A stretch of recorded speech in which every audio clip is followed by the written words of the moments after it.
Hi friends, कक्षा 10 का वर्णिका भाग 2 का पार्ट 2 ढहते विश्वास का सब्जेक्टिव क्वेश्चन है। अगर आप ऑब्जेक्टिव क्वेश्चन नहीं देखें तो आप चैनल पर जाकर देख सकते हैं। क्वेश्चन नंबर फर्स्ट है, लक्ष्मी क्यों बिछड़ गई? तो उत्तर हो जाएगा, लक्ष्मी के साथ 2 छोटी बच्चियां, गोद में बच्चा और माथे पर चूड़ा, बर्तन, कपड़े भरे बोरी थी, अतः वह बिछड़ गई।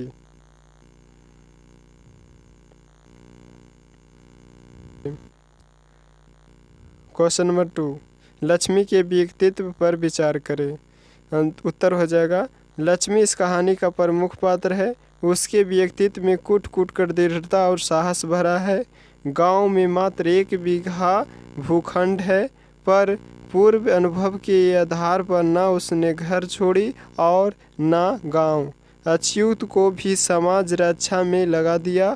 उसके हृदय में मातृत्व की जलधारा बहती है।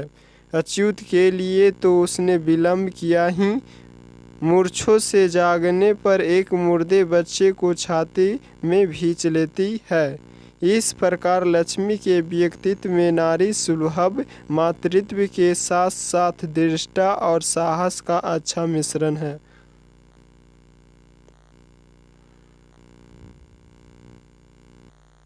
क्वेश्चन नंबर 3, विपत्ति अकेले न आकर संगी साथियों के साथ आती है, इस कहानी के आधार पर स्पष्ट कीजिए।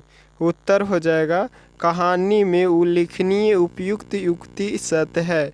तूफान के बाद सूखा और उसके बाद बाढ़ का प्रकोप ही सिद्ध करता है कि विपत्ति अकेले न आकर संगी साथियों के साथ आती है। क्वेश्चन नंबर 4, कहानी में आए बाढ़ के दृश्यों का चित्रण अपने शब्दों में प्रस्तुत करें। उत्तर हो जाएगा, दलेई बांध पर काफ़ी श्रम करके भी लोग सफल न हो सके और बांध टूट ही गया।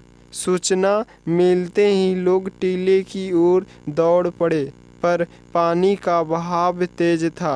कुछ लोग रास्ते में बह गया। स्कूल भी पानी से भर गया। घुटने भर पानी में लोग छत पर खड़े रहे, पर कमरे वालों की क्या गति हुई यह किसी को मालूम नहीं। लक्ष्मी आदि कुछ लोग वृक्ष की जटा और डाल पकड़कर लटक गए।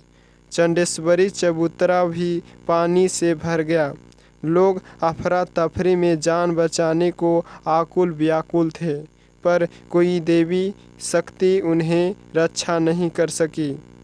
इन विभीषिका में गांव का विनाश हो गया।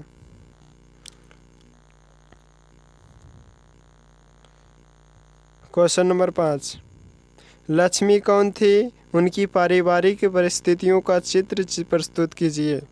उत्तर हो जाएगा, लक्ष्मी एक दीन महिला थी जिसके पति कोलकाता में रहकर नौकरी करता था। वह जो पैसा भेजता था उससे बच्चों के साथ लक्ष्मी का भरण पोषण संभव नहीं था। उसके पास मात्र 1 बीघा भूखंड था। प्रकृति के प्रकोप के कारण उसमें हल चलवाने के पैसे भी बेकार जाते थे, अतः तहसीलदार के यहाँ काम काज करके वह जीवन चलाती थी।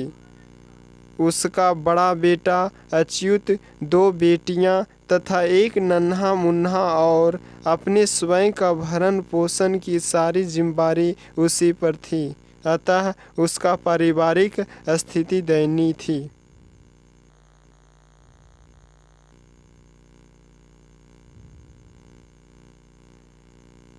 क्वेश्चन नंबर 6, कहानी के आधार पर प्रमाणित करें कि उड़ीसा का जनजीवन बाढ़ और सूखा से काफ़ी प्रभावित रहा है। उत्तर हो जाएगा, उड़ीसा के जनजीवन का सफल चितेरा सातकौड़ी होता ने अपनी इस कहानी में उड़ीसा की बाढ़ और सूखा का प्रत्यक्ष प्रतिबिंब प्रस्तुत किया है।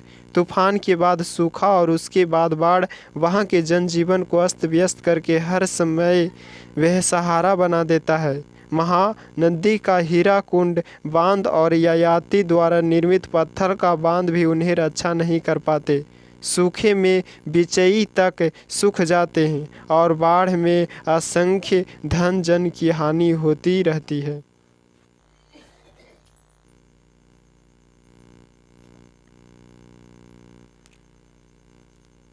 क्वेश्चन नंबर 7, क्या ढाते विश्वास कहानी की शीर्षक सार्थक है? विचार करें। उत्तर, घटित घटना के आधार पर ही सिद्धहस्त लेखक ने कहानी का शीर्षक ढाते विश्वास रखा है। इस भयंकर बाढ़ के समय लोग बड़ी आशा और उम्मीद से मां चंडेश्वरी की शरणागत हुई। जहां चैत की संक्रांति में देवी की पूजा होती थी, बलि दी जाती थी, पर आज भगवान शिव और मां मुंडेश्वरी कोई सहायता नहीं कर सके। अब लोगों को किसी पर भरोसा नहीं रह गया। देवी देवताओं पर से विश्वास उठने लगा। अतः कहानी का शीर्षक सटीक और सत्य है। क्वेश्चन नंबर 8, ढाते विश्वास कहानी का सारांश प्रस्तुत कीजिए। उत्तर हो जाएगा, लक्ष्मी वर्षा की निरंतरता में भीषण बाढ़ आने की बात सोचकर दुखी हो रही थी। उसके पति लक्ष्मण कोलकाता की नौकरी में कुछ पैसे भेज देता था और वह स्वयं तहसीलदार का छिटपुट काम करके बच्चों के साथ अपना भरण पोषण कर रही थी। भूमि की छोटा टुकड़ा तो प्रकृति प्रकोप से ही तबाह रहता है।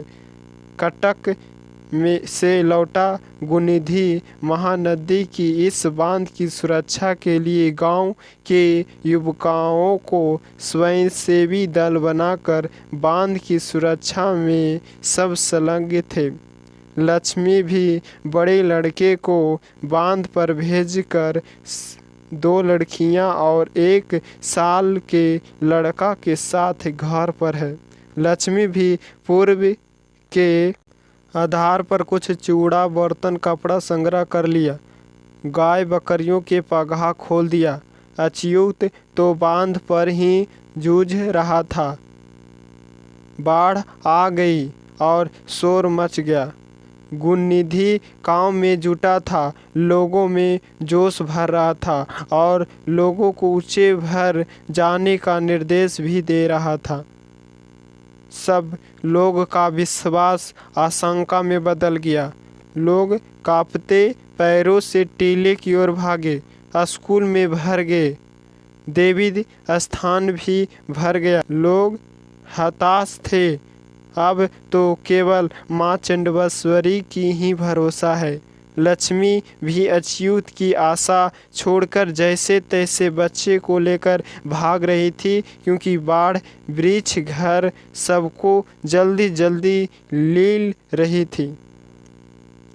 शिव मंदिर के समीप पानी के बहाव इतना बढ़ गया कि लक्ष्मी बरगद की जटा में लटक कर पेड़ पर चढ़ गई।